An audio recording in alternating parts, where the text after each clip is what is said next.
Darius woke to the sound of the alarm clock at 7:30 in the morning, as usual. Evie was still asleep, curled up under the blanket, her long, dark hair spilling over the pillow. He got up quietly, trying not to wake the girl. She worked late into the night as a courier and deserved an extra hour of sleep. The kitchen in their one-room apartment was tiny, but Darius had learned to make breakfast without making too much noise. Scrambled eggs, toast, coffee, simple food for simple people. Working in the warehouse required energy, and there wasn't enough money for restaurant delights. But their joint streamings on TikTok were gaining more and more subscribers, and advertising contracts were starting to bring in a good income. The apartment on the first floor of an old building in downtown Ellendale was cheap because of its location. The windows faced a busy street, and the noise of cars and the voices of passers-by were constantly heard. But it was perfect for the couple close to Darius's work, convenient to Evie's courier routes, and a short walk to the center of town. Evie showed up in the kitchen around 8, wearing his old t-shirt and short shorts. She always looked naturally beautiful in the morning. No makeup, sleepy-faced, but that only made her lovelier. Darius loved those moments the most, when she was just being herself, without cameras or likes. "Good morning, handsome," she said, hugging him around the waist from behind. "Morning," Darius replied, turning to her. "Coffee's ready. How are the plans for the day?" "The usual. A few deliveries, then I want to hit the store for groceries. And then our stream tonight, remember?" Michael shook his head, not understanding, but Darius took no offense. He himself didn't immediately believe it was possible to make money from ordinary life. He got home around 6. Evie was already home, putting out groceries in the kitchen. On the table were bags of shrimp, spaghetti, vegetables, all for tonight's stream. "What's up?" he asked, kissing her cheek. "Yeah, apparently our audience is a good fit for them. Young, active, follow the trends." Darius grinned. Just a year ago he'd thought bloggers were slackers, but now he was making money himself from eating breakfast in front of the camera. Life had a way of surprising. His friends from the warehouse still made jokes about his star disease, but when he showed his income figures, the jokes died down. They ate breakfast, discussing plans for the weekend. Evie wanted to visit a friend in a neighboring town. Darius was thinking of visiting his mother. The usual conversations of an ordinary couple who had been living together for a year and a half and still hadn't gotten bored of each other. "Listen, how about we shoot a vlog about the trip to your mom's house?" Evie suggested, spreading butter on her toast. "I don't know. She's camera shy. And then, our viewers are used to homemade content. Come on, variety is good for you. Let's show how you lived as a kid, your room." Darius pictured his mother in front of the camera and barely held back a laugh. A woman who still didn't understand how he made money talking to the phone was unlikely to agree to be on camera. After breakfast, Darius went to work. The warehouse was in an industrial area of Ellendale, 20 minutes by bus from their home. The job didn't require any special skills: receive goods, sort, ship. But it paid well, and the boss treated him all right. All day long he thought about the evening stream. There were more subscribers, more comments. Some viewers wrote that they envied their relationship, that they wished they could find the same kind of love. Darius was proud of that, so he and Evie did seem like a happy couple. A colleague, Michael, who worked in a neighboring department, often inquired about their progress online. "So, Star, how many likes did you get today?" He would joke during his lunch break. "Yesterday's stream got 15,000 views," Darius replied, not without pride. "Wow. What do people pay to watch you guys for?" "Not pay, just to watch. Advertising, donations, that's where the money is." Michael shook his head, not understanding, but Darius took no offense. He himself didn't immediately believe it was possible to make money from ordinary life. He got home around 6. Evie was already home, putting out groceries in the kitchen.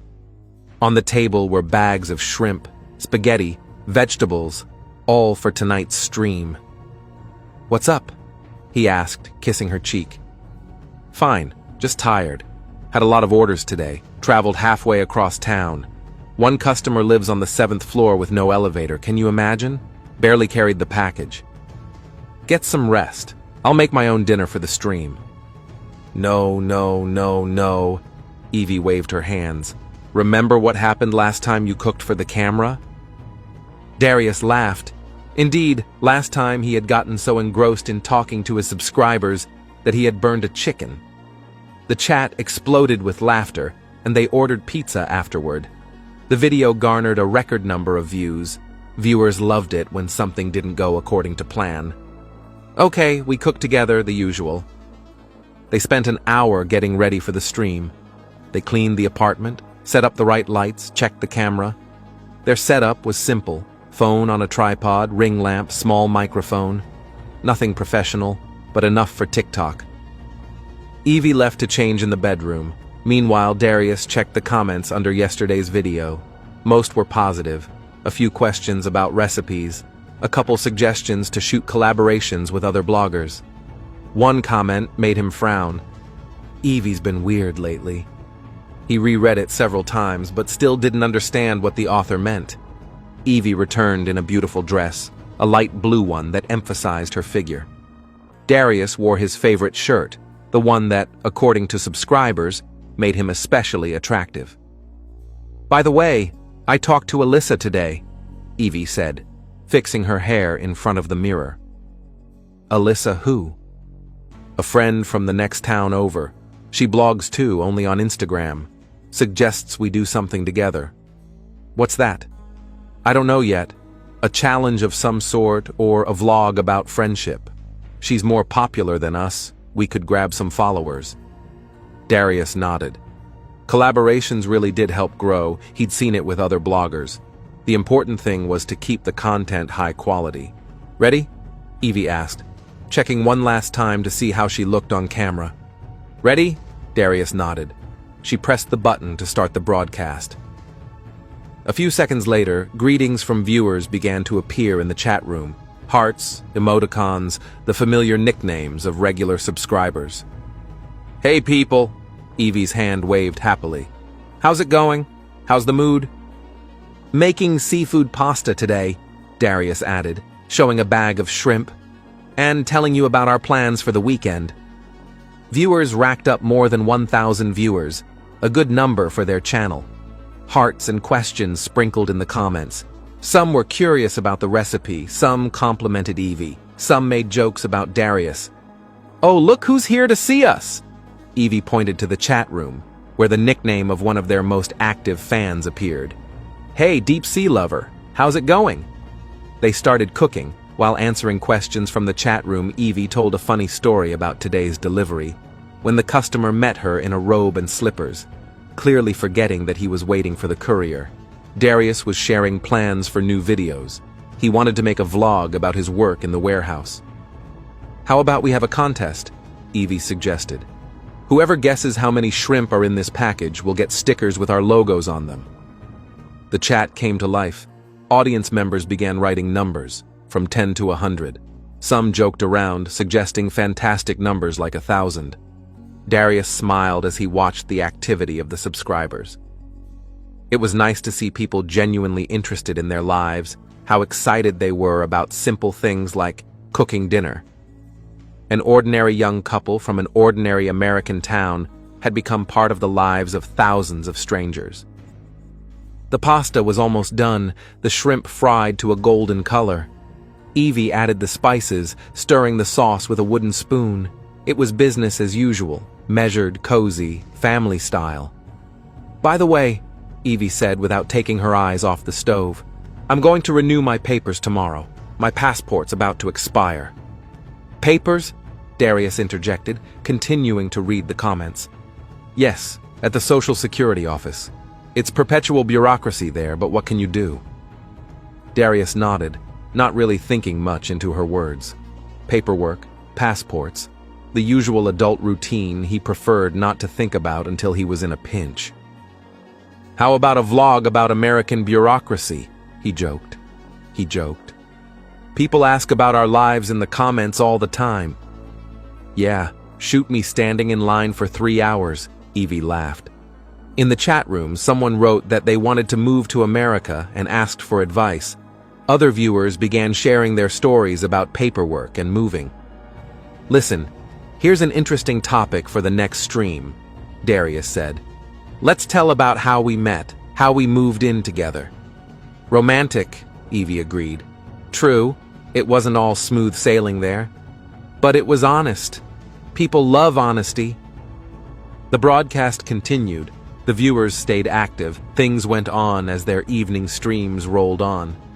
The pasta was almost ready when Darius realized he'd forgotten to bring napkins. He was used to having everything on hand during the streamings. The audience didn't like it when the hosts were constantly distracted looking for the right things. "Where are the napkins?" he asked Evie, who was stirring the sauce. "In the bedroom, on the dresser. The pack is new." Darius nodded and headed for the bedroom without turning off his camera. Some of the subscribers loved moments like this, when you could see their entire apartment, not just the kitchen. There was indeed a stack of tissues on the dresser, but next to it, Darius noticed a small stack of papers. The papers were folded sloppily, as if someone had hastily put them there. A blue passport cover was visible on top. He picked up the napkins, but his gaze fell back on the papers. Something was wrong with them. The passport lay ajar, and an unfamiliar name was written on a prominent page. Darius frowned and looked closer. "Evan DuPont," he read aloud, not realizing whose document it was. He flipped the passport over and saw the photo. His heart skipped a beat. The photo was of a young man with short hair, but the facial features were painfully familiar. It was Evie's face, only with a different hairstyle and no makeup.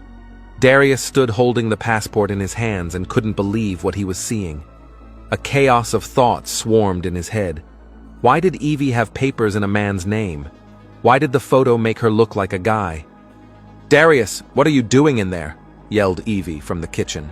"The people in the chat room are asking where you disappeared to." He tried to answer, but his voice caught in his throat. His hands shook as he flipped through the pages of his passport. Date of birth, place of birth, everything matched what he knew about Evie. But the name was male. Underneath the passport were more papers. Hospital certificates, prescriptions, documents with doctors' stamps and signatures. Darius didn't understand medical terminology, but some of the words were familiar.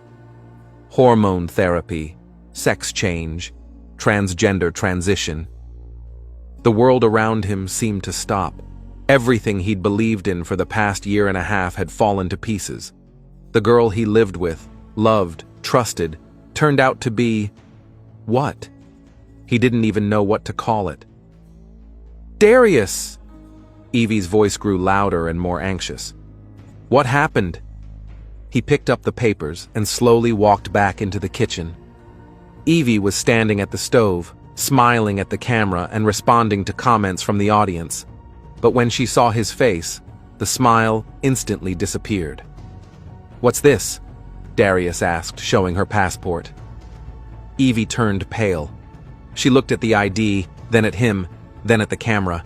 Messages kept popping up in the chat room. Viewers didn't yet understand what was going on and asked to see the finished pasta. "Darius, let's talk after the stream," she said quietly. "No." His voice became hard. "Explain it now. What are these documents? Who is Evan DuPont?" Question marks began to appear in the chat room. Viewers sensed the tension and started asking if everything was okay. Some wrote that the sound had gotten quieter, while others wondered why the pasta had gone cold without attention.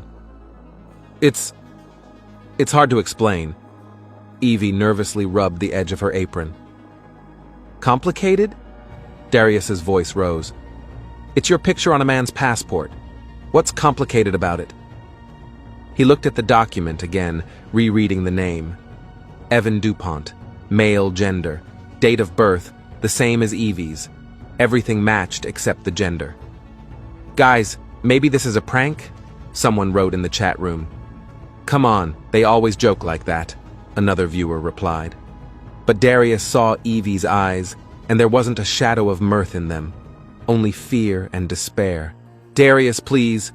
She tried to take his hand, but he yanked it away. "Don't touch me." He took a step back. "Explain who you are, or is such a one?" He said the last word with such pain that Evie flinched. The comments in the chat room increased in frequency. The viewers were beginning to realize this wasn't a prank. "What's going on? Are they seriously fighting? Turn off the camera!" But none of them moved toward the phone. Darius stood clutching his papers, and Evie remained silent with her eyes downcast. "Speak!" he shouted.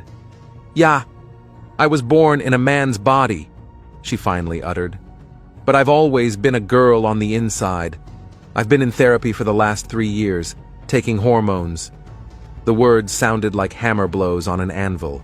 Each sentence shattered Darius's world into even smaller pieces. "You're a man?" He couldn't believe what he was saying.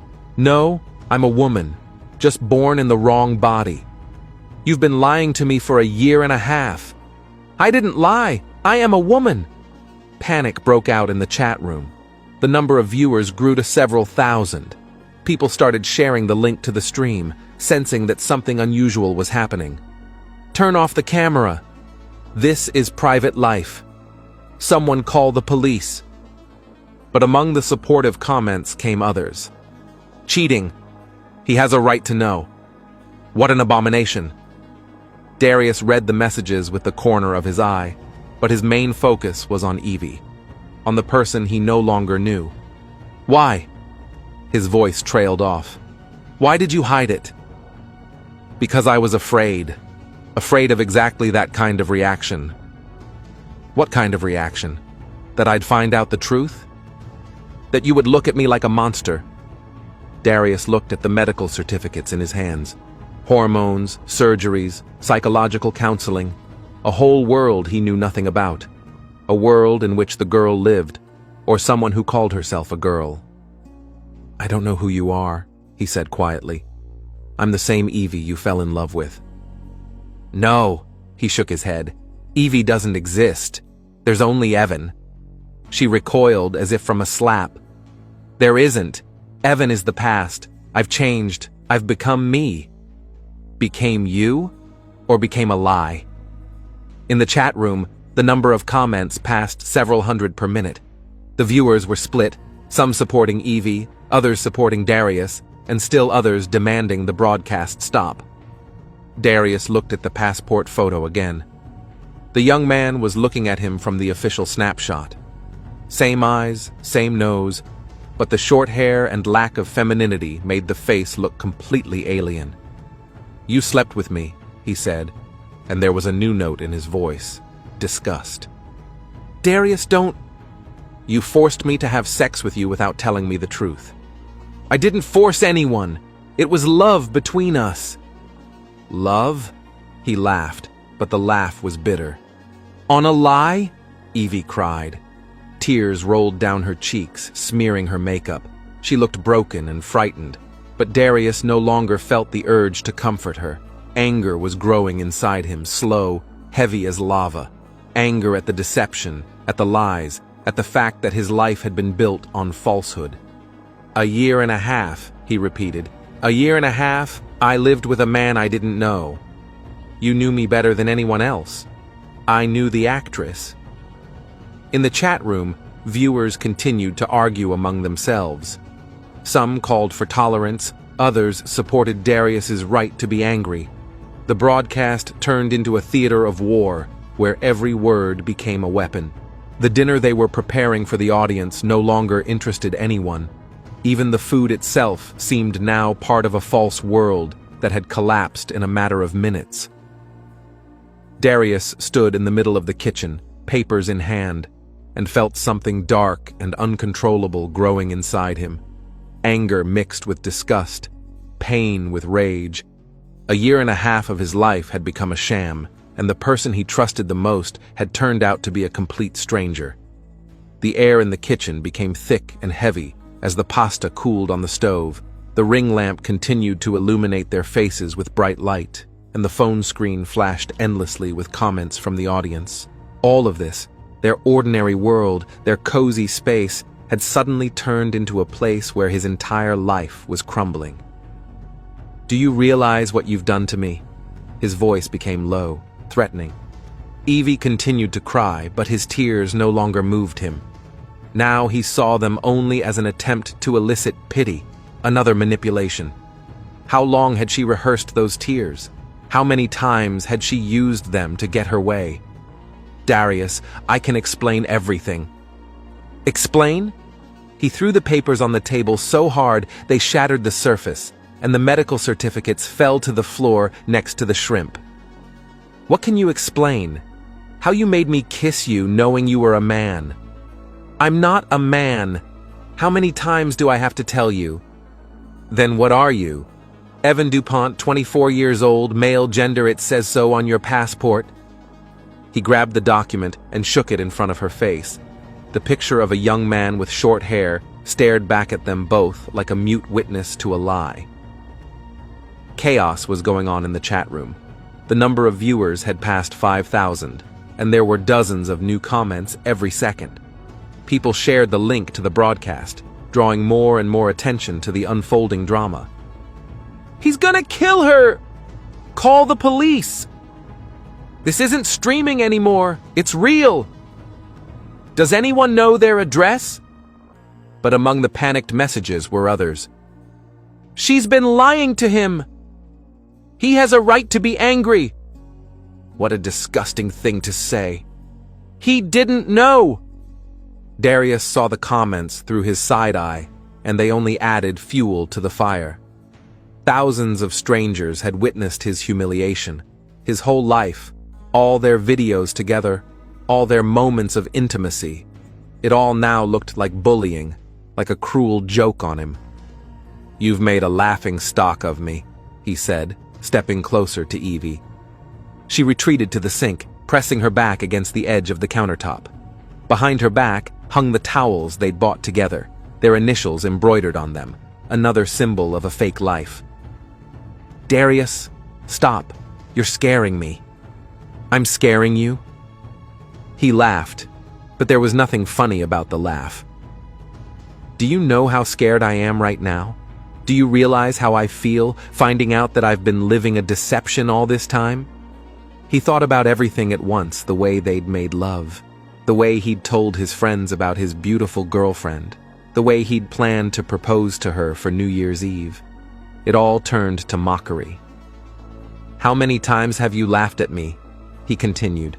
"When I told you I loved you, that I wanted to spend the rest of my life with you, did you laugh thinking about what a fool I was?" Evie shook her head, but the tears poured even harder.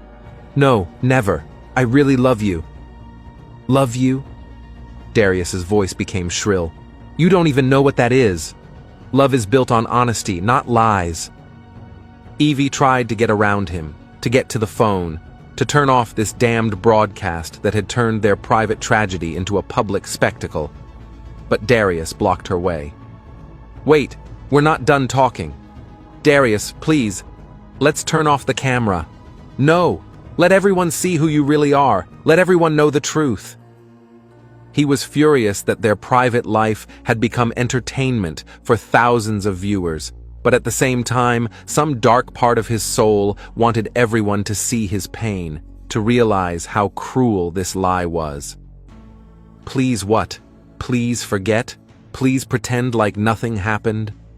He grabbed one of the medical documents from the floor and shook it in front of her face.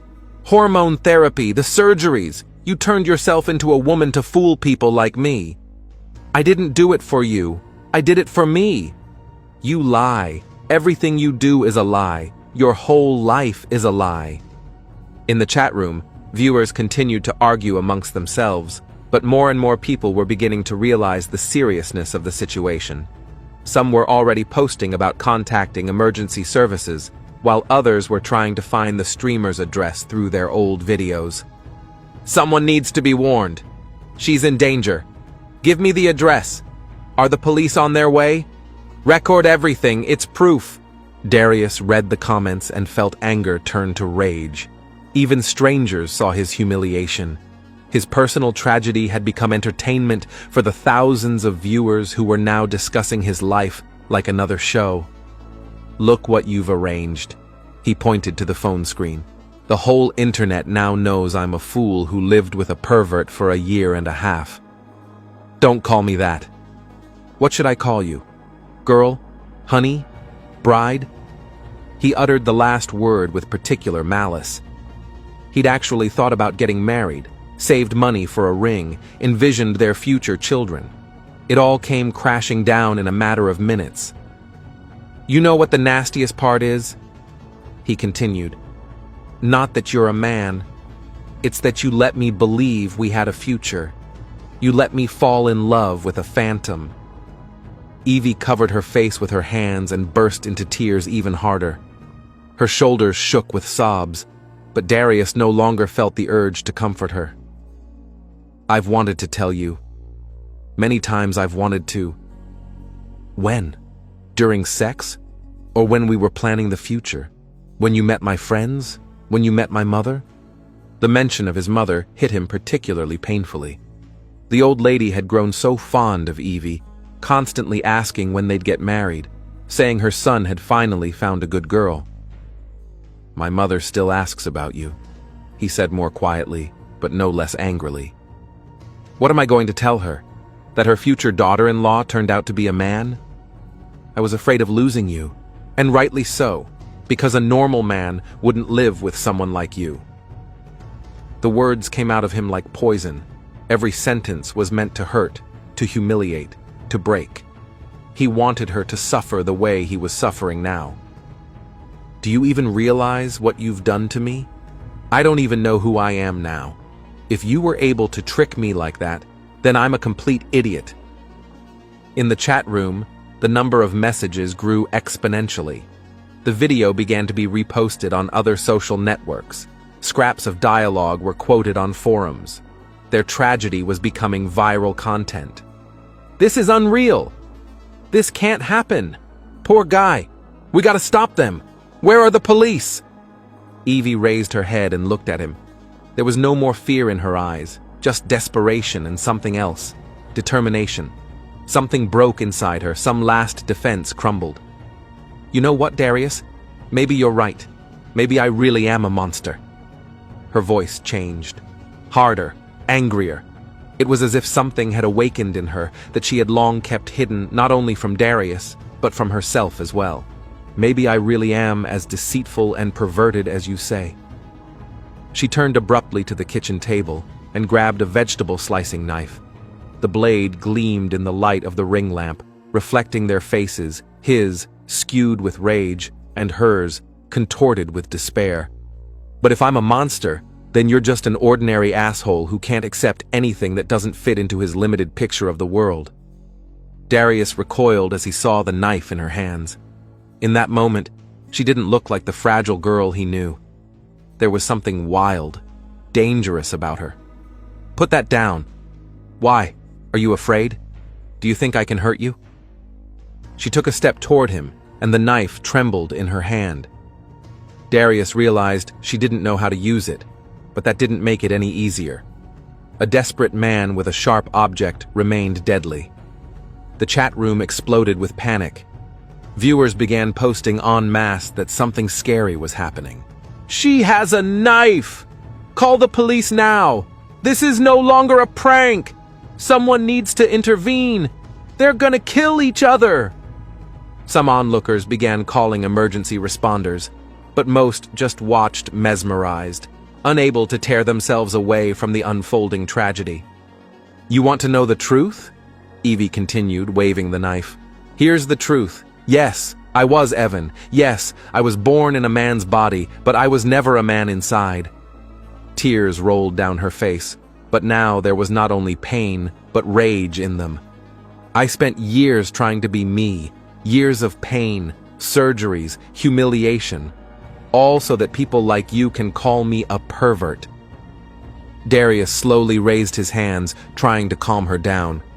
"Evie, put the knife down. Let's talk calmly.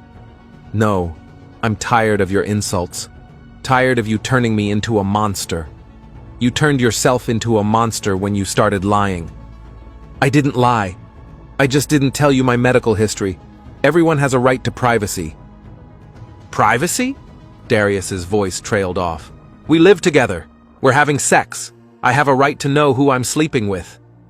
She took a step forward, and Darius instinctively backed up, hitting his back against the refrigerator. Hanging across its surface were pictures of them together, happy moments that now seemed like mockery. I didn't cheat on anyone. I just wanted to be happy. On me? On you? You got 1.5 years of love, real love. Love? From a man in a dress? In the silence of the kitchen, those words sounded like a gunshot. Evie froze, looking at him with an expression as if he'd physically hit her. Something finally broke in her eyes. A man in a dress, she repeated quietly. Then I'm just a man in a dress to you. That last phrase was the final straw. All the anger, all the pain, all the humiliation she'd endured in her life focused into one point. Evie cried out in pain and rage and lunged at him with the knife. The movement was clumsy, desperate. She didn't know how to fight, just wanted to hurt him as much as he had hurt her. The knife made a wide arc through the air. Darius reacted faster. Years of working in the warehouse had made him stronger and tougher. He grabbed her wrist, trying to dislodge the knife, and they began to struggle in the middle of the kitchen, their bodies entwined in a death struggle right in front of the camera. Evie was weaker, but desperation was giving her strength. She clawed at him with her free hand, tried to bite him, struggled like a cornered animal. "Let go!" she shouted. "Drop the knife!" he replied. The chat room became hysterical. Thousands of people were watching the fight in real time, and many were already recording what was happening on their devices. "Stop! Stop! Somebody help them! This is crazy! Turn off the camera!" But there was no one to help. They were alone in their apartment, and the world outside the screen could only watch and be horrified. During the struggle, they knocked over a chair, knocked plates off the table. Shards scattered across the floor, crunching under their feet. Pasta spilled, mixing with water and spices. Darius was stronger, and gradually he began to gain the upper hand. He pinned Evie against the wall, holding her wrist with the knife above her head. "Enough!" he shouted. "Enough already!" But Evie didn't give up. She pushed him in the stomach with her knee, and he loosened his grip for a moment. That was enough. She pulled free and pushed him with such force that his back hit the edge of the table. The pain caused her fingers to unclench, and the knife fell to the floor with a clang. Darius quickly picked it up, breathing heavily. "Now let's talk calmly," he said, keeping the knife pointed at her. But Evie wasn't about to give up. There was a fire burning in her eyes that she'd been hiding her whole life. She grabbed a heavy cast iron skillet off the table and swung it around. "Never, never again!" The blow struck Darius on the shoulder, and from the surprise he didn't keep his balance. Pain shot through him like lightning. He staggered, lost his coordination. As he fell, he instinctively held out his knife hand to keep from falling face down. The blade entered Evie's stomach easily, almost without resistance, as if it was meant to. Time stopped. The kitchen froze in absolute silence. Even the sounds from the street stopped reaching their consciousness. They both looked at each other, not realizing what had happened. A red stain began to blur on Evie's light blue dress. Small at first, the size of a coin, then bigger and bigger. "Darius?" She tried to say something, but only a wheeze escaped her throat. He released the knife and recoiled, looking at her with horror. The knife remained in her stomach, and blood began to ooze around the blade. "I didn't mean to," Darius mumbled. "It's an accident. I didn't mean to." But Evie couldn't hear him anymore. She slowly sank to the floor, pressing her hands against her wound. Blood seeped between her fingers, dripping onto the tile. "Help me," she whispered, looking up at him from below. Darius stood over her, realizing that the girl's life was draining away with every passing second. One thought was swirling around in his head. What have I done? What have I done? He knelt down beside her, not knowing what to do. Should he call an ambulance? But it was too late. Too much blood, too deep a wound. "Evie, hold on," he said, but his voice shook. She looked up at him, and there was no more anger in her eyes, only sadness and something resembling forgiveness.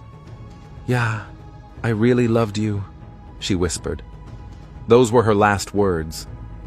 Evie took one last weak breath and fell silent. Her eyes remained open, but her gaze became blank.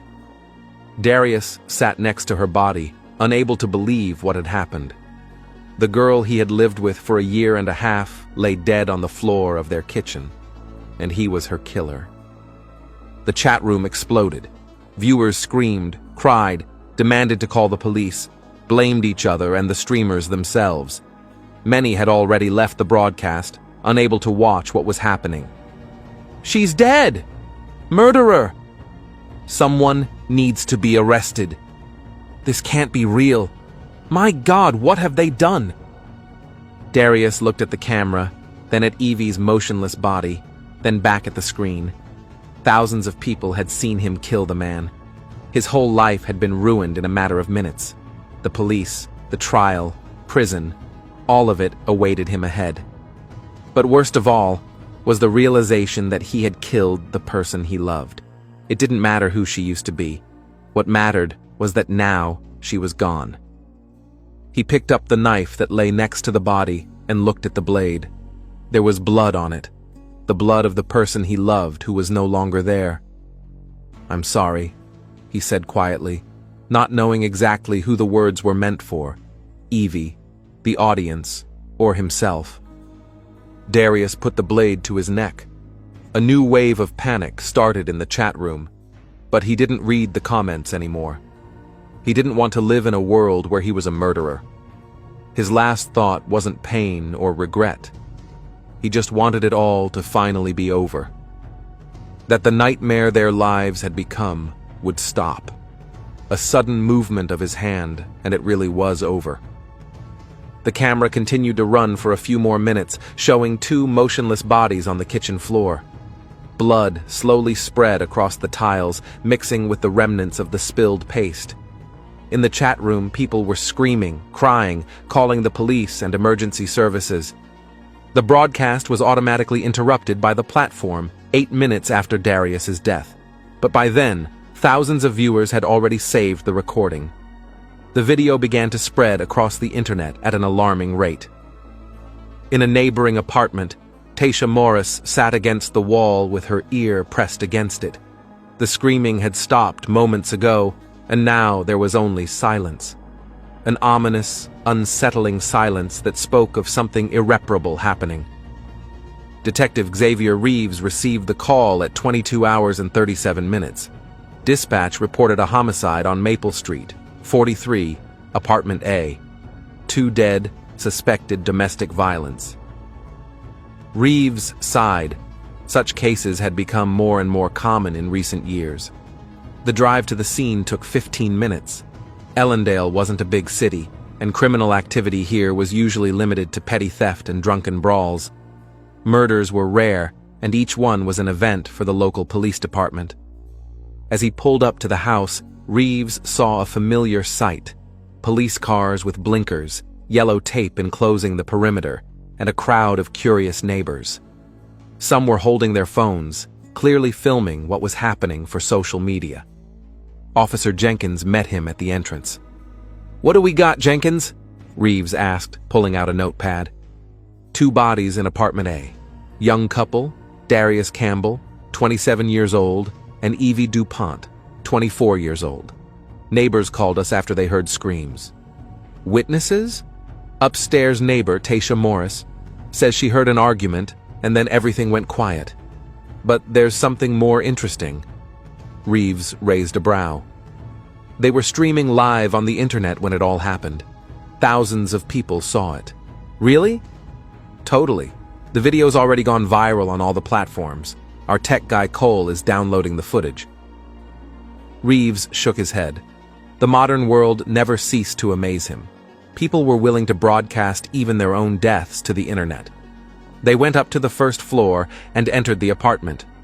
Reeves immediately smelled the odor of blood mixed with the aroma of cold food. In the hallway was a ring lamp and a tripod with a phone, a makeshift studio for filming. The kitchen presented a horrifying sight. 2 bodies lay on the floor, a young black man in a bloody shirt and a slender girl in a blue dress. Next to the man lay a knife covered in blood. The girl had a wound in the abdominal area, and the man had a deep cut on his neck. Medical examiner Dr. Patel was already working on the bodies. He looked up as Reeves walked in. "Preliminary observations?" the detective asked. The girl died of blood loss due to a wound to the abdomen. The blow came from the bottom up, probably during a struggle. Male is suicide. Cut his own carotid artery with the same knife. Reeves looked around the kitchen more closely.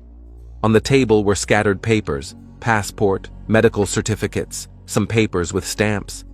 A pan of leftover pasta and a plate of shrimp stood nearby. "What are these documents?" Patel shrugged. "Not my area. But there's something weird with passports there." Reeves put on his gloves and scrutinized the papers. The passport was in the name Evan DuPont, male, but the photo showed a man who looked like a younger version of the dead girl. The medical papers contained information about hormone therapy and sex reassignment procedures. "Interesting," the detective muttered. Officer Cole entered the apartment with a laptop computer in hand. "Detective Reeves, I downloaded the video of the broadcast. Would you like to watch it?" "Definitely." They moved into the living room, where Cole set the laptop on the coffee table. Reeves sat down in a chair and prepared to watch. The video began peacefully enough, a young couple cooking dinner, laughing, responding to comments from the viewers. Reeves noted that they looked happy and natural, no signs of tension or aggression. That changed when the young man left to get napkins and returned with papers in hand. Reeves listened intently to the dialogue, watching the mood turn from friendly to hostile. "Stop right there," he said when he saw the moment where Darius was showing his passport. Reeves rewound and listened to Evie's explanation once more.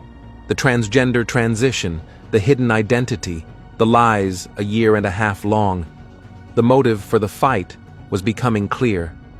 Further events unfolded quickly and tragically. Reeves watched as verbal aggression turned physical, as the knife appeared, as the struggle began. The moment of the fatal wound was accidental. Darius wasn't aiming, just trying to keep his balance as he fell. "Did you see the audience's reaction?" Cole asked. "What about them? The chat is saved. Thousands of messages. People were trying to call the police. Some were recording what was happening. A lot of people were just panicking." Reeves nodded. In the age of social media, even tragedies were becoming public. He returned to the kitchen and took another close look at the scene. The picture was clear enough. A family argument over cheating that had escalated into a physical confrontation, an accidental murder, and a subsequent suicide. Tasha Morris was waiting in the hallway. A woman of about 25 looked shocked and frightened. "Ms. Morris, tell me what you heard tonight." About 11:30, the screaming started. At first, I thought they were just arguing. The walls are thin. You can hear it sometimes. But then the screams became very frightening, and I realized that something serious was going on. "Did you know the neighbors well?" "Not really. We said hello, sometimes chatted in the elevator. They seemed like a nice couple, made videos for the internet, always laughing." "Did you know anything about their personal lives?" Tasha wrinkled her nose. "Well, I knew Darius worked in a warehouse, and Evie was a courier. They lived together for over a year, seemed happy." "No sign of relationship problems?" "No, none. That's why this is so shocking." Reeves recorded her statement and let it go. The case was clear enough, but the protocol required a thorough investigation. He went back to examining the paperwork. Medical certificates confirmed that Evie DuPont had undergone sex reassignment procedures within the last 3 years. Hormone therapy, psychological counseling, surgical interventions, the full course of transgender transition. What was interesting was that all the paperwork was done legally. This was not a case of fraud or identity fraud, just a man who wanted to change his gender and was doing so through official medical channels. Reeves realized that Darius's motives were understandable from a human perspective. To learn such a truth about someone you've lived with for a year and a half is truly shocking. The feelings of deceit, anger, confusion, all could have led to tragedy. Dr. Patel finished his preliminary examination. "What do you think?" Reeves asked. The girl's death was due to loss of blood. The abdominal wound damaged the major vessels. Given the angle of entry and the nature of the wound, it could have been either a deliberate killing or an accident during the struggle. And suicide? Obviously. A deep cut to the carotid artery, self-inflicted. Death occurred within minutes. Reeves nodded. The videotape confirmed the accident version. Darius hadn't planned to kill Evie. It had all happened during the struggle. He went over the key moments of the video once more. Darius's reaction to the discovery of the documents seemed genuine. Shock, incomprehension, then anger. These were all natural emotions of a man who suddenly learned the shocking truth. Evie hadn't planned to kill either. She was simply defending herself against verbal aggression in the only way available. She took the knife in desperation, not with the intent to do serious harm. The tragedy was the result of an emotional outburst, not a premeditated crime. By midnight, Reeves had completed his preliminary investigation. Bodies were sent to the morgue for detailed autopsies, and evidence was collected and catalogued. The videotape of the broadcast was key evidence showing the exact sequence of events. In his report, he wrote, "The death of Evie Dupont is classified as second-degree murder, committed during a domestic dispute without prior intent. The death of Darius Campbell is a suicide. The case is closed due to the death of the only suspect." Leaving the apartment, Reeves looked back once more at the scene of the tragedy. 2 young men had lost their lives over a secret one was keeping from the other. Perhaps if Evie had told the truth sooner, things would have turned out differently. Or perhaps honesty would have only hastened the inevitable. The detective wasn't a judge of morality. His job was to establish the facts, and the facts were clear. A family tragedy that ended in the deaths of both parties to the conflict.